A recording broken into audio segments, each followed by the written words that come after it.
Bushiroad's R&D department is once again back on its thematic spree because Greedon got revealed and its entire right line archetype is very thematic with the abilities that it brings.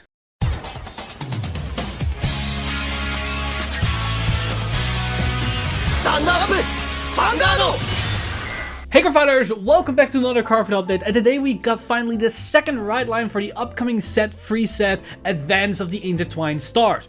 We already saw Space Ghidorah with all the meteor shenanigans that she could pull off in Brandgate, but today we finally see the new Dark Stage ride line with Greedon. And let me tell you, this is actually quite surprising, because in Standard it's an interesting new mechanic or a new playstyle that needs some more cards to flesh it completely out, but I'm very confident we're going to see that with the rest of the reveals in set 3.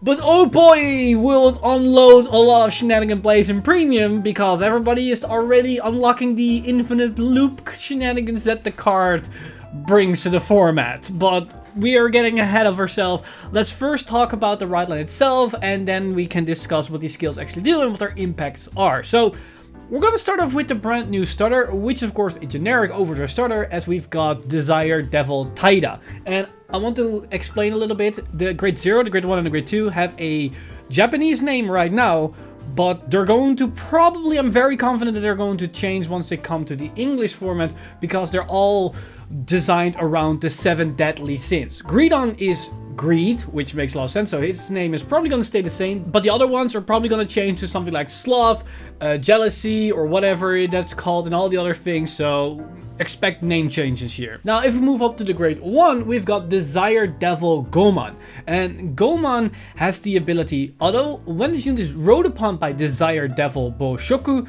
cost reveal a avaricious demonic dragon Greedon from your right deck and draw a card. Very simple. It's basically you need to write the specific grade 2, reveal a grade 3 from your ride line. We've seen this before, I believe, in the collab set for Token Rumble, if I remember correctly, where we saw a skill like this be firsthand. And this is just a free draw. Nothing really special. We've seen this on most grade 1 of the ride line, but in this particular instance, it's very locked to this ride line because you need to play the grade 2 and the grade 3 in your ride line. So this is not interchangeable with all the other cards in Dark Stage. Then its rearguard effect is actually quite unique, as we got although when this unit is put from the rearguard circle into your soul by your Vanguard's ability, if your opponent's Vanguard is grade 3 or greater, cost counter +1, and until the end of turn, when your opponent would call cards from their hand to the Guardian Circle, they must call 2 or more at the same time. So this is a conditional Battledore effect that's active for the rest of the turn for 1 counterblast. That's actually really good, and Dark Stage, or all the Dark Stage clans in Premium as well, have a lot of options to put this unit into the soul. Now, you need to specifically be putting it into the soul by the Vanguard's ability. And Overdress, we do have 2 very useful applications, or 2 very useful units that can do this. First off, this is a spoiler alert, but Greedon can do this, so Greedon can activate this card, which makes sense because it's a Greedon support card. But this actually works very nicely with Baron Magnus, because if you have the 15 soul, you suck everything into the soul, call 2 new units out, and then you can activate Goman to then count +1 and give all your 3 remaining attacks the Battledore guard restrict. That means you no longer have to rely on Javina, the grade 3, to give you the Battledore effect for a counter plus a soul that's only on her attack. Now you give it to your Vanguard Baron Magnus, as well as the other 2 units, which is pretty damn good. The only downside is to this particular card in Baron Magnus over Javina is that you need to have this card in your hand, because you need to place it on the field to get in soul, or you need to preemptively the turn before it called out of the soul with Baron Magnus, and then keep it onto the field and then suck it back in the following turn. With Javina, if you just soul charge at any point in the game, you can call her out at any point in the game to have that potential finisher at your disposal. So there are some different situations here, but Goman overall is a pretty solid grade 1 that can be pretty good, and who knows, may come back in the future if we get more different grade 3 boss units for Dark Irregulars or for Dark States that can suck their own rearguards into the soul. Now, if we move up to the grade 2, we got a very simple grade 2 on our hands, as we got Desire Devil Boshoku, and Boshoku has the effect, although when this unit is rode upon by avaricious demonic dragon Greedon, cost put a card from your hand into the soul, search the deck for up to 1 card with the same card name as this card, reveal it, and put it into your hand and shuffle your deck. So basically, you can put any card from your hand into the soul and grab another copy of Boshoku to your hand. Now, this might sound odd to why do you want to have the other copy of your grade 2, The reason why you want to do that is because of the other effect of the grade 2, which is continuous in soul. During your turn, if your damage zone has 4 or more cards, the avaricious demonic dragon Greedon on your Vanguard circle gets power plus 5k. So it's limit break that then gives your Greedon extra power, thus making your Vanguard more threatening with the bigger numbers. Now the great thing is that yes, you have the limit break restriction, but thanks to the right deck being a thing, you will always have at least one Boshoku in your soul. And thanks to Boshoku Vanguard's ability, you will always have a second copy in your hand, which then can be sucked into the soul with any other effect. And if you already opened up another copy of Boshoku in the early game, you could have put that other copy of him into the soul with Boshoku's Vanguard ability, and then search as another copy of Boshoku. That's a lot of Boshoku in one go, but basically, it allows you to load up the soul with multiple copies of this card very fast, very effectively, without wasting any resources, which then can lead up to a very powerful Vanguard unit.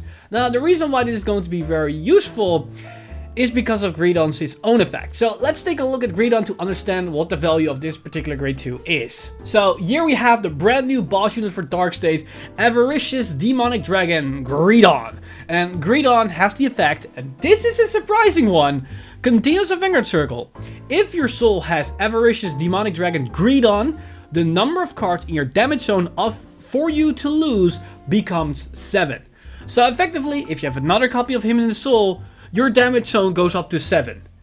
That's really good because that gives you 1 extra damage to work with against any aggro deck or powerful deck, which is pretty good. 1 damage can be equivalent to a lot of shield value, but more importantly, this can mean you can lock your opponent out of a 6 damage heal situation. Because if you put yourself to 6 damage, they can no longer 6 damage heal anymore because they will never have the same or more damage than you at that point. Which is actually really good, so that can be a nasty thing. And for anybody that's wondering why does it specifically go up to 7, this is where the thematic thing comes into play, which I really like as a nice touch. As already explained, the right line is themed after the 7 deadly sins. So for every deadly sin, you can take 1 damage. So if you have all 7, you die. So that is a nice touch to the archetype itself, but it does have some really nice applications in gameplay wise. Now he also has another effect, which is where the grade 2 and the grade 1 actually starts to come into play. Because Greedon's second effect and its main offensive effect is Auto and Vanguard Circle. At the end of the battle, this unit attacked, cost Soul Blast 2, and put 4 stand rear guards in your soul and stand this unit. If your soul has 10 or more cards, this unit gets power plus 15k until the end of turn.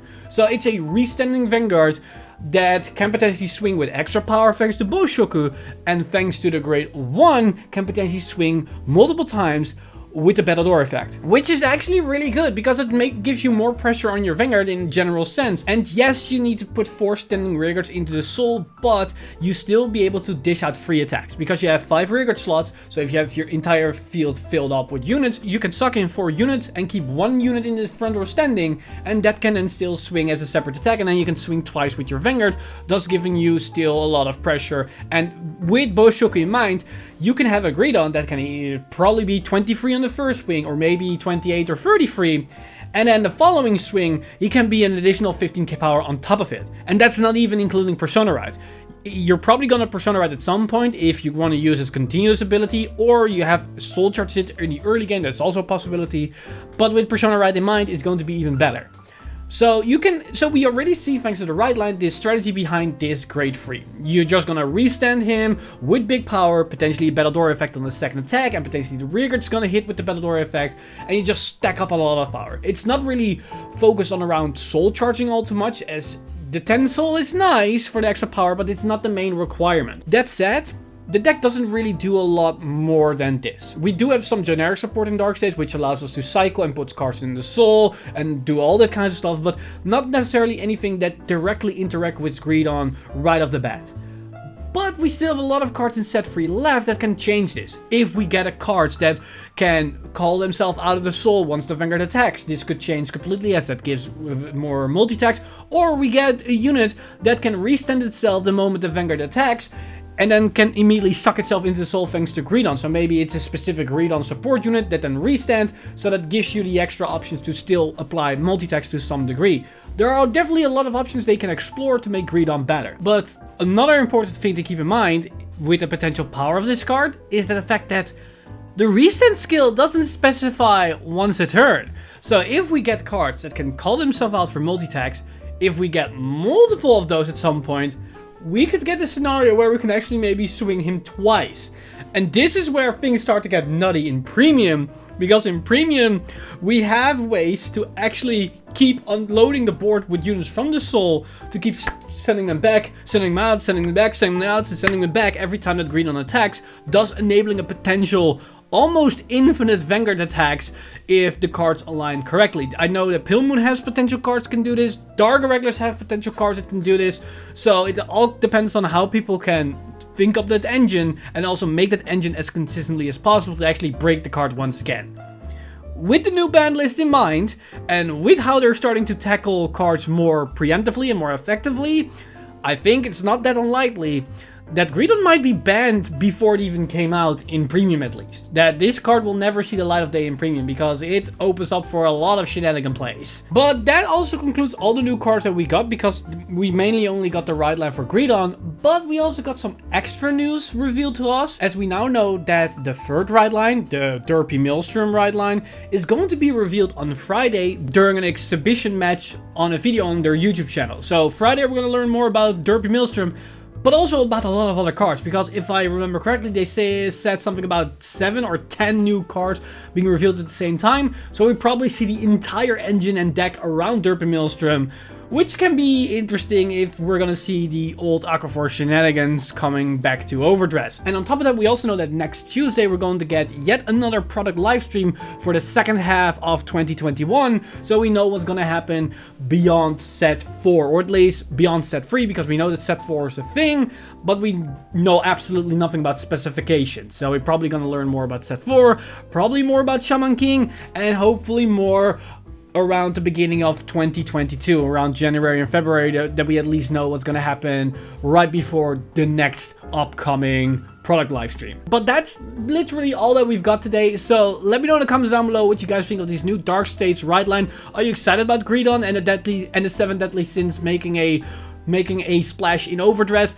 Honestly, me personally, I like what this deck is trying to do, but I hope they're gonna get a bit more support so that the engine itself and the strategy is a bit more flushed out. I feel they miss 1 or 2 cards to actually make the deck function in the current environment, and once they get those cards, I think it's going to be a very solid deck. Definitely going to be a fun one to play, but it all comes down to those particular units. So let me know in the comments down below what you think the deck needs, or do you think the deck is already pretty fine at where it is? That said, I want to give a huge shout out to my Patreon supporters over patreon.com/FreakinInsider. You guys are amazing. If you do want to support the channel or everything that's happening on the channel, you can simply go to patreon.com/FreakinInsider and become a patron today.